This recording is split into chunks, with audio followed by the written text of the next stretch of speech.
હવે વિદ્યાર્થી મિત્રો, આપણે ધોરણ 11 ચેપ્ટર 2 સૂર્યપથ પર ગતિ તેનું પહેલું લેક્ચર પાર્ટ 1 જોઈ ગયા છે. તેમાં એક બિંદુવત પદાર્થ ટોપિક જોયો છે, તે તમારે જોઈ લેવાનો છે. તેના પરથી હું એક્ઝામ્પલ અત્યારે જોવાનો છે. આપણે સ્વાધ્યાયનો એક્ઝામ્પલ છે 2.1. તો તેની રકમ છે, નીચે આપેલા ગતિમાન ઉદાહરણો પૈકી કયા ઉદાહરણમાં તંત્ર આશ્રે બિંદુવત પદાર્થ ગણી શકાય? તો આપણે પાર્ટ 1 ના અંદર જોયું છે કે બિંદુવત શાને ગણી શકાય, કયા કારણે ગણી શકાય. તો હવે પહેલું એક્ઝામ્પલ છે એ. તો એમાં શું છે, બે સ્ટેશન વચ્ચે વગર ઝટકે ગતિ કરતી ટ્રેન. તો પાર્ટ 1 માં પણ આપણે એ જ એક્ઝામ્પલ જોયું હતું. તો બે સ્ટેશન લઈ લઈએ. એનો જવાબ છે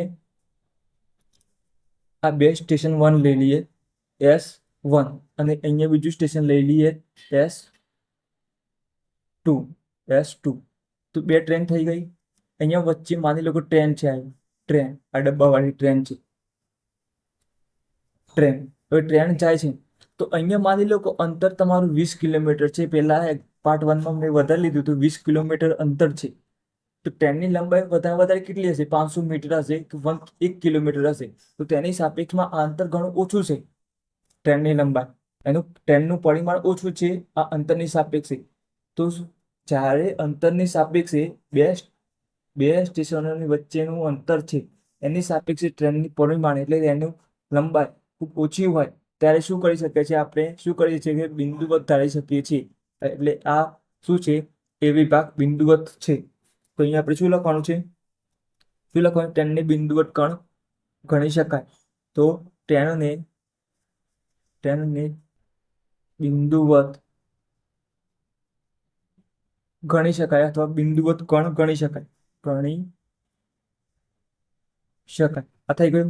હવે બી એક્ઝામ્પલ છે. બી એનો જવાબ જોઈએ આપણે. તો જવાબ શું છે? રકમ શું છે? સરળતાથી કોઈ વર્તુળાકાર માર્ગે સાયકલ ચલાવતી વ્યક્તિના માથા પર બેઠેલ કોઈ વાંદરું. તો માની લો આ વર્તુળ છે. હવે વર્તુળ અંતર એટલે અહીંયાથી આપણે કટ મારીએ, તો અહીંયાથી માપવાનું શરૂ કરીએ તો આ એક સીધી લાઈન નથી જાય. કટ મારી સીધો કરીએ તો આ વર્તુળ માપવું હોય તો તમારે અંતર કેટલું છે? તો અંતર એટલે શું થાય? વર્તુળનો પરિઘ. અંતર એટલે શું થાય? વર્તુળનો પરિઘ. અહીંયા ફરીથી લખીએ છીએ, અંતર એટલે વર્તુળનો પરિઘ. અંતર ઇઝ ઇક્વલ ટુ વર્તુળનો પરિઘ. પરિઘ થાય કે ના થાય? પરિઘનું સૂત્ર યાદ હોવું જોઈએ. વર્તુળનો પરિઘ શું છે? 2πr. આટલું અંતર થાય. હવે સાયકલ ચલાવતી વ્યક્તિ, આ અંતર ખાસું બધું હશે. આપણે સર્કલ હોય, જ્યારે બસ વળતી હોય છે ત્યારે સર્કલ, તો તેના સર્કલ મોટું હશે ત્યારે સાયકલ તો કેટલી હશે? સાયકલ તો માપની જ હશે, નાની હશે. અને એના પર પણ વાંદરો છે નાનો, તો એની સાપેક્ષે અંતર ખૂબ જ મોટું હોય છે. તો આપણે વાંદરાને બિંદુવત કણ ધારી શકીએ કે નહીં? તો આપણે જ્યારે અંતર વધારે હોય અને વાંદરાનું પરિમાણ નાનું છે, ઊંચાઈ ઓછી હોય, તો વાંદરાને શું કરી શકીએ છીએ? આપણે વાંદરાને બિંદુવત કણ ધારી શકીએ છીએ. તેથી વાંદરાને બિંદુવત કણ ધારી શકીએ છીએ. ત્યાર પછી સી એક્ઝામ્પલ છે, તેનો જવાબ જોઈએ. સીમાં શું છે રકમ?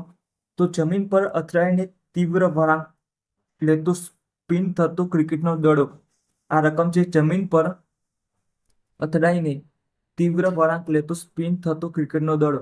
તો તમે મેદાન પર હોય છો, ક્રિકેટ રમતા હોય છો, અને અહીંયા કોઈ વ્યક્તિ સ્પિન દડો નાખતો હોય છે. અહીંયાથી જમીન પર અથડાય અને પછી જ્યારે આગળ જાય છે, તો અહીંયા જ્યારે અથડાઈને આગળ જાય છે ત્યારે તે વધારે દૂર જઈ શકતો નથી. સ્પિન દડો વધારે દૂર ના જાય. તમે સ્પિન વગરનો દડો નાખો તો વધારે દૂર જઈ શકે છે. સ્પિન દડો ના જાય, અંતર ઓછું હોય છે, આપણે આ દડાને બિંદુવત ધારી શકતા નથી. તો અહીંયા લખવાનું, આપણે